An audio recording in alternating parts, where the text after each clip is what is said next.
정재훈님, 인천 사도 되나요? 네. 자, 정재훈님, 제가 몇 번의 이야기를 했습니까? 네. 투자는 아니다. 라고 말씀을 드렸었고요. 네. 투자는 아니다. 계속해서 말씀드렸습니다. 네. 인천 다시 빠지고 있죠. 참 곤란합니다. 네. 그래서 한번 보시고 실거주면 정말 생각을 해보시되 투자면 인천 제발 하지 마세요. 네. 제가 하지 말라는 이유는 있었습니다. 자, 16억 넘던 아파트가 며칠 만에 동탄에서 벌어지는 일. 자, 제가 뉴스 하나 하고 또 이어가도록 하겠습니다. 16억 넘던 아파트가 며칠 만에 동탄에서 벌어지는 일. 매달 신고가 찍던 동탄 하락세도 가팔라. 동탄역 롯데캐슬 84제곱미터 최고가 대비 1억 뚝 광교 중흥 S클래스 9월 이후 하락 이어져 라고 합니다. 자, 무슨 일일까요? 읽어볼까요? 반도체 산업단지의 대표적 수혜 지역으로 꼽히며 올 들어서도 매월 최고가를 다시 써온 경기 화성 동탄 신도시 아파트 가격이 하락세로 돌아섰다고 해요. 빠르게 오른 만큼 하락세가 가팔라지는 모양새다. 수원 광교 신도시도 하락 거래가 나타나면서 매수자의 관심이 잦아들고 있다. 조정 대상 지역을 해제하는 내용의 일산 부동산 대책과 특례 보금자리론 등 정책 효과에 따른 상승분을 반영하며 연초 가격으로 돌아갈 것으로 이런 전망이 나온다고 합니다. 자, 한국부동산원 주간아파트 가격 동향에 따르면 동탄 신도시가 속한 화성시는 변동률이 7일 0.05%에서 마이너스 0.01% 하락 전환했다. 그리고 수원 광교 신도시도 마찬가지로 지금 하락을 하고 있고, 대장아파트로 불리는 광교 중흥 S클래스는 지난달 18일 전용 84제곱미터 49층이 139만 9,500에 거래가 되었고요. 자, 연중 최고가를 기록한 이후 10월 14억 7천만원, 15억 5천에서 14억 7천원 이렇게 빠지면서 하락세가 이어지고 있다고 합니다. 자, 두 곳 모두 시세 하락에 앞서 거래량이 줄어드는 추세를 보였다. 화성시나 아파트 매매 거래량이 5월 976건에서 10월 609건으로 꾸준히 감소를 했다고 합니다. 자, 이걸 말씀드리니까 갑자기 생각이 납니다. 주선생은 계속 서울과 수도권을 매수를 하지 말라고 했어요. 오늘 강의 때 여러분들께서 열정적으로 서울을 사야 되는 거 아니냐 이렇게 이야기하셨잖아요. 백영님께서 지금 안 들어오신 것 같은데, 백영님, 제가 서울 수도권 사지 말라고 하는 이유 잘 들으셨죠? 이런 레파토리, 오페라도 마찬가지로 서론 본론 결론이 있지 않겠습니까? 주선생도 마찬가지입니다. 서론 본론 결론. 근데 서울 부동산을 사면 안 된다 라는 이유를 저는 서론과 결론에서 드렸습니다. 서론과 결론 둘 다 드렸어요. 본론에서는 부산을 샀을 때 과연 어디를 사야 될까, 요거를 시기와 그리고 투자처에 대해서 말씀을 드린 거고요. 그래서 단순하게 서울 수도권 너무 비싸요, 사면 안 돼요, 이게 아니에요. 이게 저는 가정을 2008년 리먼 쇼크가 일어났을 그 이후로 이제 가정을 하고 있기 때문에 서울 수도권이 잠자고 있다면 우리는 대구, 부산, 울산, 대전, 청주 이 사이클을 놓칠 수가 있다라는 겁니다. 서울 좋은 거 잘 알죠. 하지만 서울은 지금 들어가는 게 아니에요. 항상 좋아질 것을 들어가는 거지 좋은 걸 사는 게 아니다. 이걸 여러분 항상 머릿속에 새겨들으시면 좋을 것 같고요. 그리고 주변에 부동산 좀 안다라고 좀 까부는 사람들이 있어요. 여러분들 회사에 분명히 그런 사람들이 좀 있어요. 왜? 한번 돈 버신 분들이 계시거든요. 그런 분들께 이렇게 이야기해 주세요. 투자는 좋은 걸 사는 게 아니야. 좋아질 것을 사는 거다. Better than yesterday. 맞습니까, 비전님? 항상 어제보다 더 나은 것을 사는 거예요, 투자는. Better than yesterday. 영어 잘 못합니다. 하지만, 저도, 이 삶이 있잖아요, 삶이. 항상 이 대한민국에서만 저도, 살기에는, 제가 이 생각하는 바가 너무 큽니다. 그래서 어릴 때도 해외에 나가서 살았고요. 그리고 앞으로도, 또 해외에 또 나갈 계획이 있습니다. 자, 글로벌한 사람, 글로벌하게 바라보는 거예요. 지금 미국 같은 경우는요, 경기가 너무 좋아요. 경기가 너무 좋은데 이게 언제 어떻게 이 지표들이 하락할지에 대해서는 감히 누군가 부정적인 지표를 제시하지 않는다고요. 왜? 미국에서 부정적인 지표를 제시하는 순간 기타 다른 나라들 다 주가 흔들리잖아요. 이번에 우리 파월 형님께서 미 연준의장 우리 워리 형님께서 이야기하셨잖아요. 금리 내년에 2번인가 3번인가 걸쳐서 낮출 거다 라고 하니까 그 다음날에 대한민국 코스피가 장난이 아닙니다. 워리 형님 그동안 뭐 그렇게 욕하더만 갑자기 파월이 형님 좋다고 난리가 났죠. 팬카페가 같이 생겼다는 이런 말까지 있다고 합니다. 자, 그만큼 세계 경제는 좋지 않아요. 그런데 미국은 좋다고 합니다. 그 미국의 좋은 게 과연 다른 것에 가려서 이면을 있는 그 무언가 우리가 못 보는 걸 수도 있다라는 거예요. 그러면 지금 전체 세계의 부동산 경기들이 네, 너무 좋았다가 대한민국 빼고 좋았다가 무너지는 곳들이 생긴다면요. 또 한 번의 서울 부동산 휘청할 수도 있다라는 겁니다. 서울이 왜 세계 경제 마이크로 그 경제에 영향을 받는 걸까요? 네. 이유는 하나입니다. 매매가가 비쌌고, 결국 매매가 비싸면 담보대출이 크기 때문에, 담보대출이 크다는 건요, 금리에 따른 비용, 이자 비용이 크다는 거 아니겠습니까? 이자 비용이 크다는 것은요, 그 사람의, 네, 소득, 그 사람의 수입, 이런 여러 가지 상황들, 사업 구조, 이런 여러 가지 상황들에 밀접하게 연관이 있기 때문에, 금리에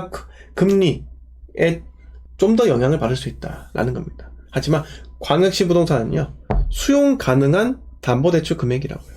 5억이면요, 5억. 70% 땡기잖아요? 70%까지 나오기가 어렵겠지만, DSR 때문에. 3억을 땡긴다. 이 3억 정도는 한 달에 이자만 140만원이에요. 자, 3억을 140조 안 되죠? 자, 1,500만원입니다. 3억에 5% 1,500만원. 나누기 12는요? 네, 125만원이에요. 여기서, 원금까지 같이 합치면 150, 160 이렇게 늘어나겠죠. 그 정도는 맞벌이 부부가 충분히 감내가 가능하다고요. 네. 지방과 서울의 직장인이 급여 차이가 많이 납니까? 삼성전자, 수원, 그리고 서울 본사, 여기 사람들하고 삼성전자, 구미사업장하고 임금의 차이가 많이 납니까? 나지 않습니다. 많이 안 나요. 나봤자 사업장에 따른 PSPI 이 정도겠지만, 네, 사업부가 또 같으면 또 네, 비슷하다라는 겁니다. 네. 자, GS 칼텍스, S-오일 마찬가지예요. 서울이 더 높습니까? 지방이 더 높습니까? 지방에 이런 정유사들은요, 3교대 근무를 하기 때문에 오히려 급여 부분에 있어서는 서울 근무자보다 훨씬 더 높다라는 겁니다. 네. 그래서 제가 말씀을 드리고 싶은 게, 지방은 이 거시경제 변수에 있어서 좀 덜 영향을 받더라. 네, 이 말씀을 드리고 싶었던 겁니다. 나무님 감사하고요. 네, 동수사님 반갑습니다. 자, 동수사님 저희 오늘 네, 부산에서 강의를 했습니다. 네, 다음번에 또 뵐 기회를 네, 가졌으면 좋겠네요. 네, 뚱수뚱수님 네, 반갑습니다. 처음 뵙겠습니다. 네, 자, 진호님 반갑습니다. 네, 자, 리리님 반갑고요. 김현성님 혹시 배우자분께서 오셔가지고 여러 가지 질문을 많이 하셨잖아요. 혹시 어떤 점이 혹시 이해가 안 되시는 부분이나, 네, 제가 말씀드렸던 부분에 대해서, 좀 더 이 부분만큼 한 번 더 설명을 해줬으면 좋겠다. 이런 부분 있으면 좀 적어주세요. 자, 동탄은 현재 1억인데, 보시면, 자, 내년 동탄역에 수도권 광역 급행철도, GTX A 개통이나 호재가 있는데도 불구하고 지금 가격이 빠졌다라는 겁니다. 네. 정말 신기하지 않나요? 여러분?